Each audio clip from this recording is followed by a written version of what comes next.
안녕하십니까? 나 자신이 누구인가를 아는 것은 참 중요한 것 같아요.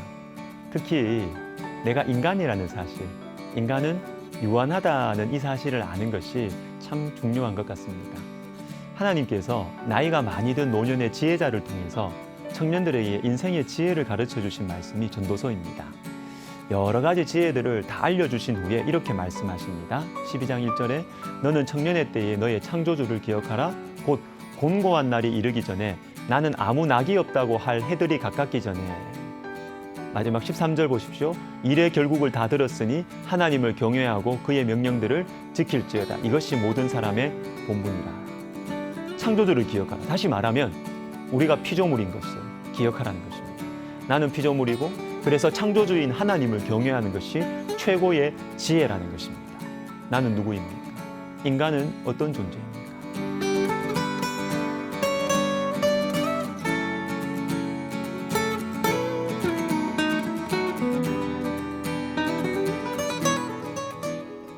예수님께서는 세리인 레위를 제자로 삼으셨고 그의 집에서 다른 세리들과 식사도 하셨습니다. 그런데 이게 어떤 긴장감을 조성했어요. 왜냐하면 당시의 세리는 민족의 반역자였고 악한 방법으로 부를 축적하는 사람들의 대명사였거든요.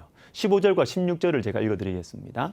그의 집에 앉아 잡수실 때에 많은 세리와 죄인들이 예수와 그의 제자들과 함께 앉았으니 어찌하여 세리 및 죄인들과 함께 먹는가?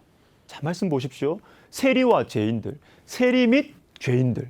당시 사람들의 생각에는 세리는 죄인들과 같이 붙어 있는 그런 같은 부류였습니다.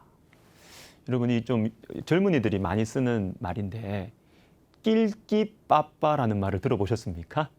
좀 재밌죠, 말이. 낄 때 끼고 빠질 때 빠져라.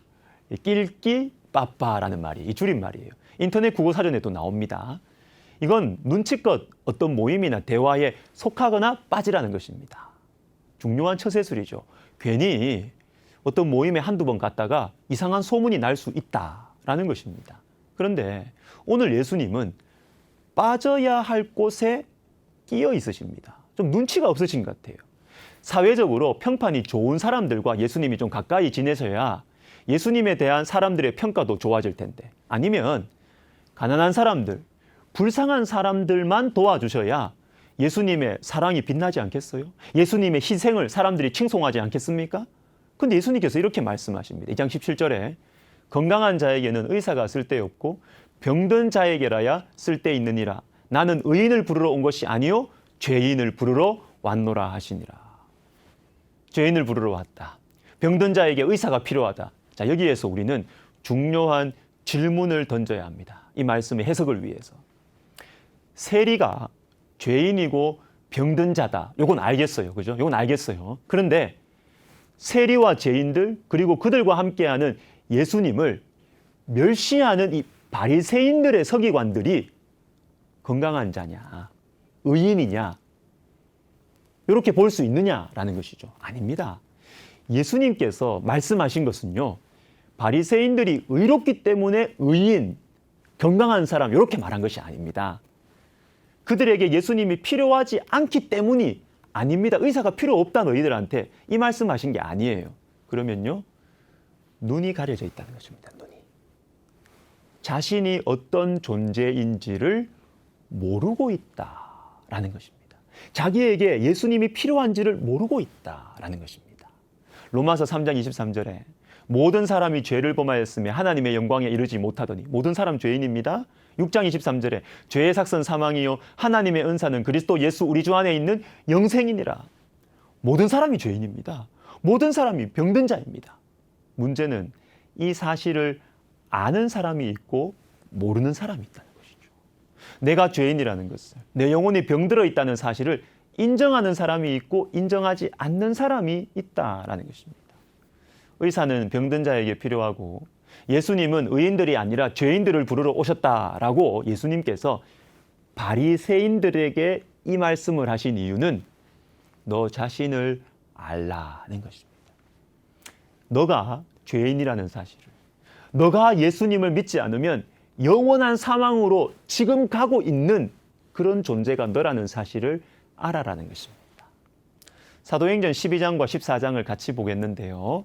비슷한 상황인데 완전히 반대의 반응이 나오고 있습니다. 먼저 12장에는 충격적이면서도 우스운 장면이 나옵니다. 헤롯 왕이 왕복을 입고 단상에서 멋있게 연설을 했어요.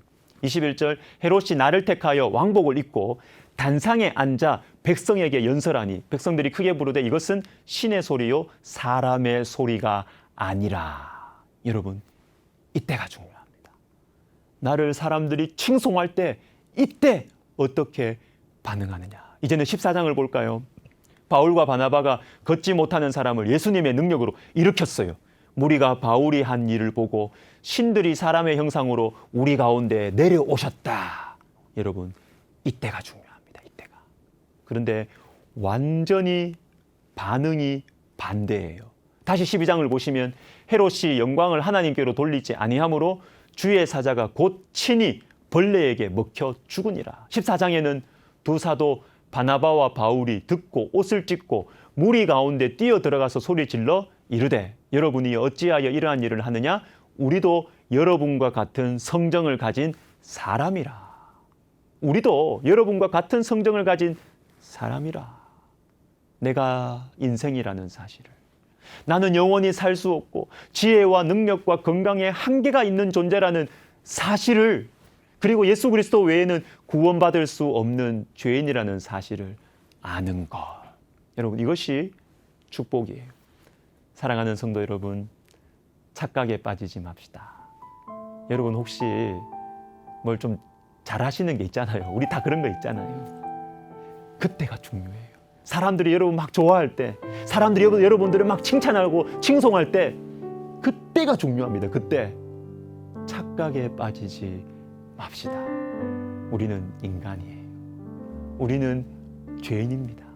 그래서 예수님을 바라보고 의지하고 살아야 하는 것입니다. 이것이 참으로 복된 길입니다. 기도하겠습니다. 하나님 아버지, 주님의 말씀으로 성령으로 우리의 영의 눈을 열어주셔서 내가 누구인지, 내가 사람이라는 것을, 하나님을 의지해야 살아갈 수 있는 존재라는 것을 분명히 알고 살아가는 저희 모두가 되게 하여 주옵소서. 예수님의 이름으로 기도하옵나이다. 아멘.